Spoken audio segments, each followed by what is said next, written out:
안녕하세요. 딥다이브입니다. 오늘 저희는 당신이 보내주신 요한계시록 연구 자료들을 좀 깊이 파고들어 볼 건데요. 핵심 질문은 이거죠. 계시록에 나오는 그 14만 4천 명 있잖아요. 이 사람들이 모두 죽음을 안 보고 변화될 것인가? 아니면 순교, 그러니까 죽음을 맞이할 것인가? 네, 흥미로운 주제죠. 보내주신 자료들이 주로 계시록 7장, 11장, 14장을 중심으로 특히 그 14만 4천 명이랑 두 증인 사이의 관계에 주목하더라고요. 맞아요. 그 둘을 이제 동일하게 보는 해석이 많고 거기서부터 논의가 시작되는 경우가 대부분입니다. 그렇죠. 자, 그럼 이 해석들을 한번 자세히 살펴보겠습니다.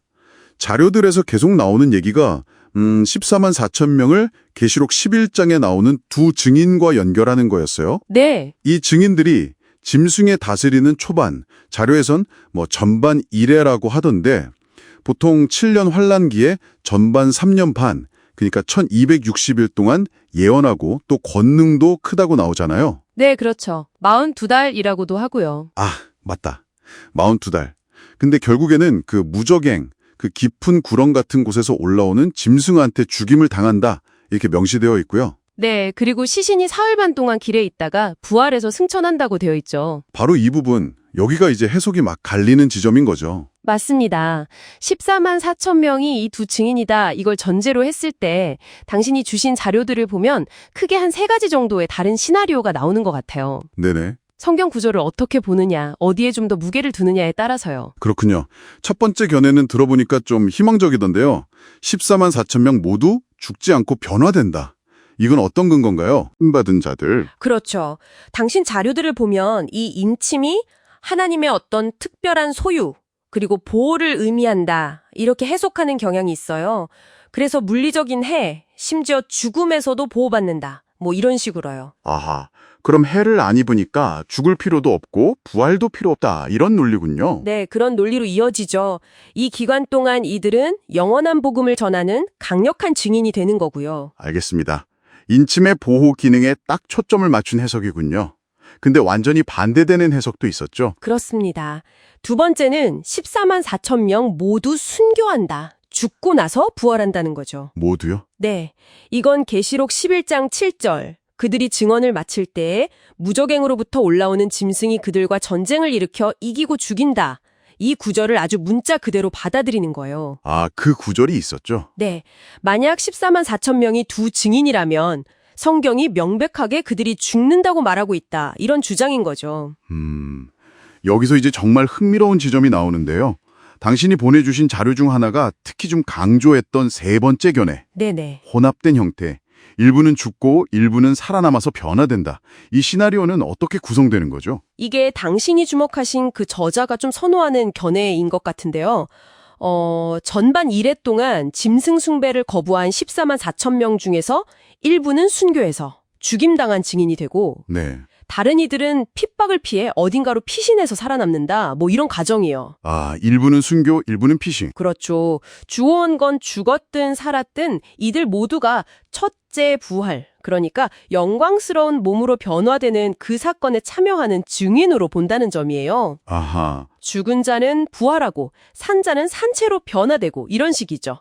그리고 또 이 자료는 14만 4천 명이 다른 신자들, 그러니까 성도들을 위한 일종의 피난처 같은 역할을 할 수도 있다고 주장해요. 피난처요? 네, 만약 14만 4천 명이 전부 다 죽어버리면 그 보호 아래 있어야 할 다른 성도들은 어떻게 되느냐, 이런 질문을 던지는 거죠. 아, 일리 있네요. 근데 그 자료에서도 반론 가능성을 좀 열어두지 않았나요? 아, 네, 맞아요. 그 저자도 증인들이 죽고 나서 불과 사흘 반 만에 부활하니까 다른 성도들이 보호 없이 버텨야 하는 시간이 아주 짧을 수도 있다. 이렇게 언급은 해요. 그렇죠. 사흘 반이면. 네. 그리고 또 전반 1일에 끝날 때쯤 짐승이 그냥 모든 14만 4천 명을 다 제압하고 죽일 가능성도 완전히 배제하진 않고요.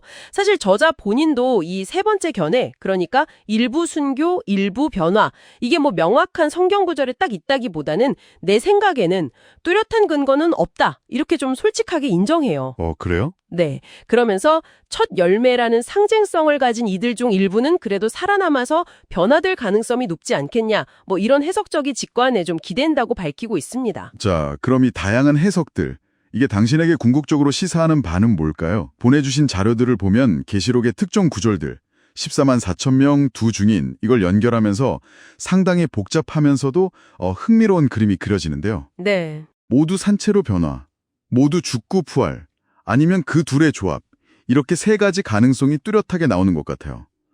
자료들은 약간 세 번째, 그 조합된 견해 쪽으로 기우는 듯 하지만 뭐 딱 정답이라고 말하진 않고요. 그렇죠. 여기서 우리가 좀 생각해 볼 핵심 딜레마는 이건 것 같아요. 하나님의 인치심이라는 게 과연 물리적인 죽음까지 막는 절대적인 보호인가? 아니면 영적인 운명을 보장하는 상징적인 표식인가? 아, 계시록 11장에 분명히 죽는다는 기록이 있는데 이 기록 앞에서 그 인침을 어떻게 해석하느냐.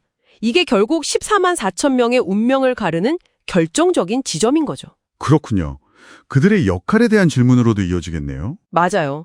이들은 주로 순교를 각오한 선포자인가? 아니면 다른 이들의 생존을 돕는 보호자 역할도 하는가? 마지막으로 이런 질문을 던져보고 싶습니다. 만약 14만 4천 명이 당신 자료에서 나온 것처럼 실제로 피난처 역할을 한다면요. 그 보호 기능이라는 게 그들의 예언 활동이나 또 짐승 세력과의 그 피할 수 없는 충돌과는 어떻게 조화를 이룰 수 있을까요? 좋은 질문인데요. 당신의 자료들은 주로 그들의 최종 운명, 그러니까 죽느냐 사느냐 여기에 초점을 맞추고 있지만 그 격동의 시간 속에서 그들이 어떻게 증인이자 동시에 보호자로서 기능하는지 이 부분은 여전히 우리가 더 깊이 생각해 볼 만한 흥미로운 영역으로 남아있는 것 같습니다.